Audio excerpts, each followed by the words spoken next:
Bismillahirrahmanirrahim. Assalamualaikum warahmatullahi wabarakatuh. Halo anak-anak, apa kabar?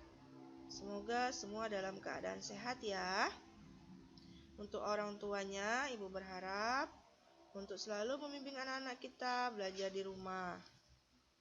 Baiklah anak-anak, sebelum masuk materi kita hari ini, alangkah baiknya kita berdoa terlebih dahulu agar materi yang kita pelajari hari ini akan lebih mudah untuk dipahami. Berdoa mulai. Selesai. Materi kita pagi hari ini yaitu sudah memasuki tema 4, hidup bersih dan sehat. Subtema 3, hidup bersih dan sehat di tempat bermain. Minggu lalu kita sudah sampai di subtema 2 yaitu hidup bersih dan sehat di sekolah. Nah, hidup bersih dan sehat tidak hanya di sekolah ya anak-anak. Kita juga harus hidup bersih dan sehat di semua tempat.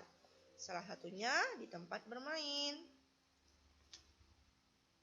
Ketika bermain, kita harus bekerja sama dengan baik. Mau bekerja sama adalah contoh sikap yang harus dimiliki agar terwujud persatuan. Agar terwujud persatuan, maka kita harus saling rukun, saling menghormati, dan saling menghargai. Dengan bekerja sama, permainan dapat berjalan dengan lancar. Permainan yang memerlukan kerjasama, contohnya tarik tambang, bentengan, gobak sodor, lomba bakiak, dan masih banyak yang lainnya. Sedangkan olahraga yang memerlukan kerjasama, misalnya sepak bola, bola voli, bola basket, sepak takraw, dan lain-lain. Berikut contoh sikap yang harus dimiliki agar terwujud persatuan. 1. Mau menerima kekalahan dengan lapang dada. 2. Jujur dan tidak curang ketika bermain. 3. Gemar menolong teman yang kesulitan. Tidak bersikap mau menang sendiri, mau berbagi dengan teman. Saling pengertian. Nah, manfaatnya ketika kita sedang meraih itu adalah yaitu menjaga kebersamaan, bisa lebih rukun dan akrab sesama teman, tidak mempersalahkan perbedaan agama, suku, dan yang lain. Sekarang kita akan membuat laporan berdasarkan gambar di bawah ini. Kamu dapat membuat laporan pengamatan berdasarkan gambar. Sebelum itu, tentukan yang hal ingin kamu amati. Contoh, kamu ingin mengamati kebersihan lingkungan. Jadi, kesimpulan gambar di bawah ini yaitu 1. Tidak ada sampah, udaranya sejuk, tertata rapi, dan terlihat lebih indah. Di sini ada percakapan antara Dayu dan Udin. Perhatikan kosakata yang digaris bawah pada percakapan.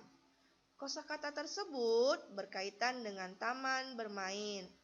Untuk mencari kosakata tersebut dapat kita cari atau kita temukan di Kamus Besar Bahasa Indonesia atau KBBI. Nah, setelah kita cari, di situ akan kita lihat. Indah artinya bagus dipandang mata. Rindang artinya banyak cabang, ranting, dan daun. Sedangkan sejuk artinya segar atau nyaman.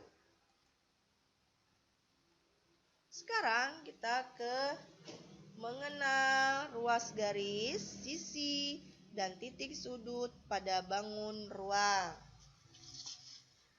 Macam-macam bangun ruang, contohnya yaitu kubus, balok, prisma, limas, tabung, kerucut, dan bola.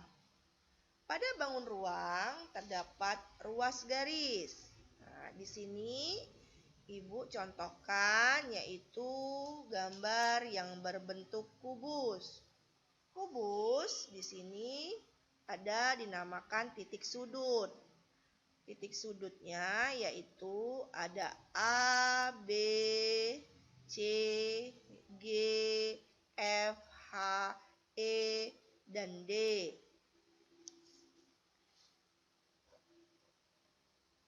Ruas garisnya berjumlah ada berapa?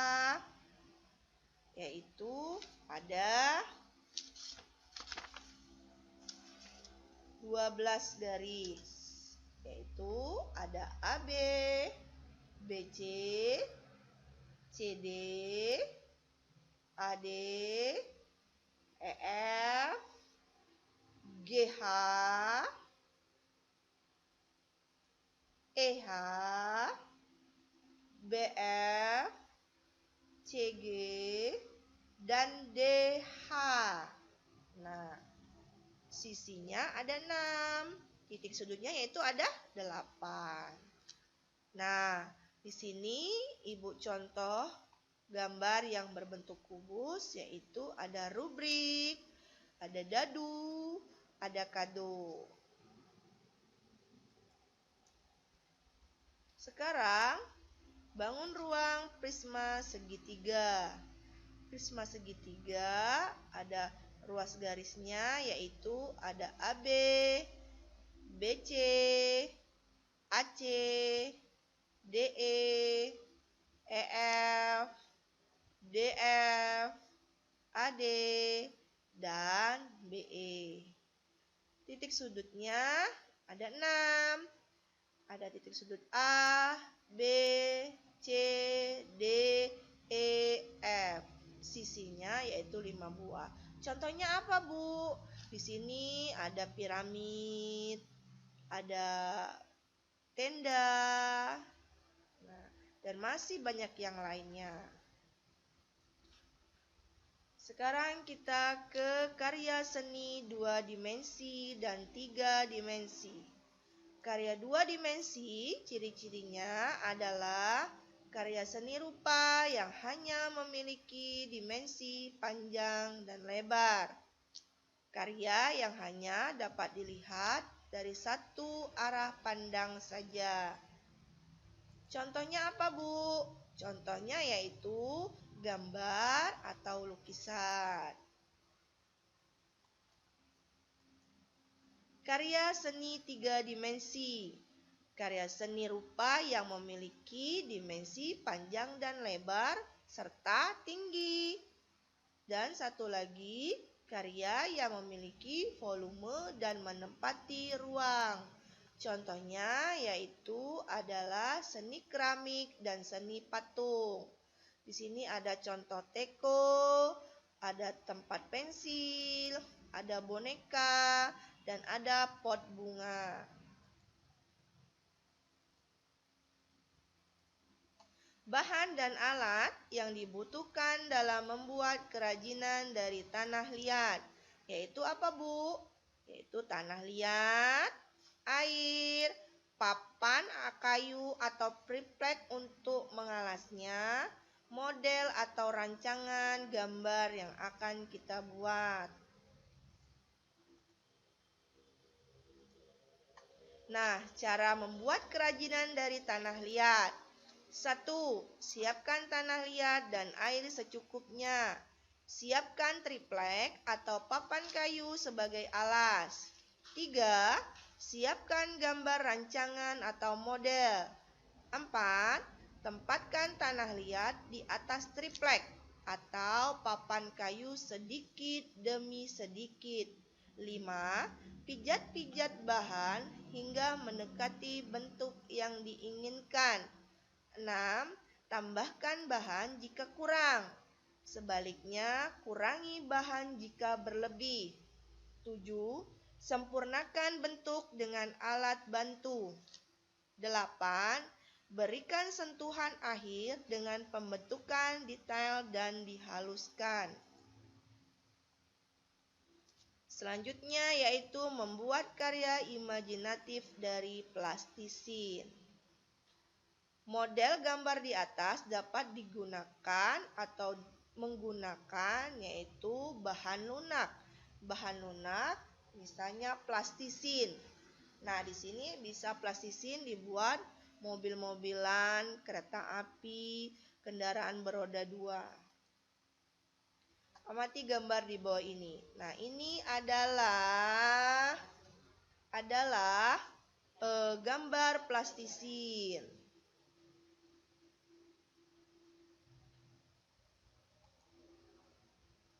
Cara membuat atau membentuk dengan plastisin. Yang perlu kita sediakan terlebih dahulu yaitu alat dan bahannya.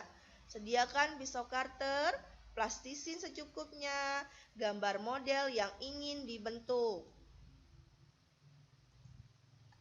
Nah, kita akan membuat model gambar plastisin. Langkah-langkahnya yaitu siapkan gambar model yang ingin dibentuk terlebih dahulu. Gambar yang dibentuk misalnya gambar mobil, sepeda motor, lokomotif kereta api, atau gambar yang lainnya. Anak-anak bisa memilih sendiri. 2. Potong plastisin sesuai warna dan ukuran yang diinginkan. 3. Bentuklah plastisin sesuai bentuk yang diinginkan. Misalnya, menyerupai bentuk mobil, sepeda motor, hewan, kereta api. 4. Haluskan dan ratakan dengan baik sesuai model yang sebenarnya. Dan terakhir yang kelima, hasil kerajinan siap untuk dipajang.